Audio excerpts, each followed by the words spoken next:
Paano mag-share ng faith na hindi ka nagmumukhang cringe or awkward sa kaibigan or workmate mo man yan, classmate or even family, di ba, na hindi ka mukhang nakikipag-debate. Kasi Jesus called us to bear witness, not to win arguments. But you will receive power when the Holy Spirit comes upon you, and you will be my witnesses, telling people about me everywhere in Jerusalem, throughout Judea, in Samaria, and to the ends of the earth. Tandaan natin na hindi mo kailangan ng mabubulaklak na salita. You just need obedience and trust in God. Hindi mo kailangang magmukhang nagmimini sermon kapag nag-share ka or i-convince na mali yung kausap mo or puwersahin sila na maniwala on the spot. Nabasa natin, sabi sa Acts, sabi ni Jesus, you will be my witnesses. Hindi niya sinabi doon na, you will be my debaters.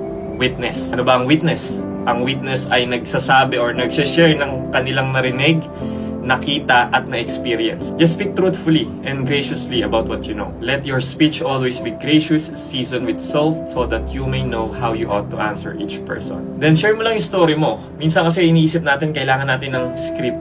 Hindi po. Just simply share your story.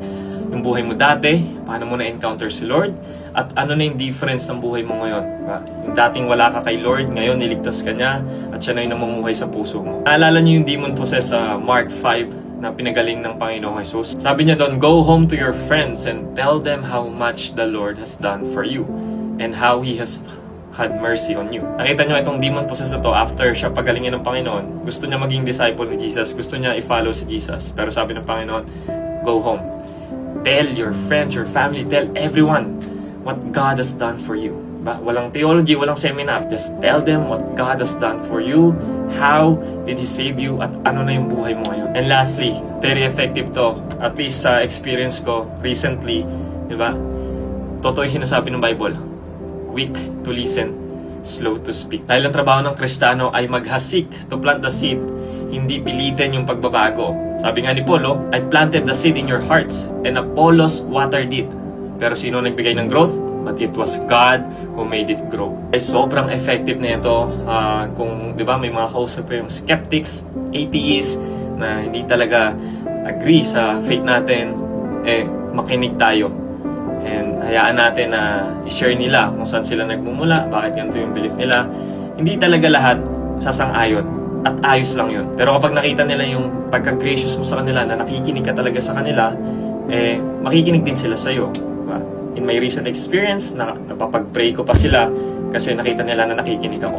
At doon ko sinishare yung gospel sa prayer. So just share your story. Pwede mong gamitin yan to transition sa gospel na we are all sinners and we are all hellbound. At tanging Panginoong Jesus lang ang makakapagligtas sa atin. Hindi lahat ng pagkakataon sasang-ayon yung kausap mo at okay lang yun. Ang mahalaga, na ipakita mo si Kristo sa pag-ibig at katotohanan. Tandaan mo kapatid, ang pagbabahagi ng faith natin ay nagiging awkward kapag ginagawang performance or debate. Pero nagiging natural yan kapag nagmumula yan sa pusong tunay na binago ng Diyos. Amen?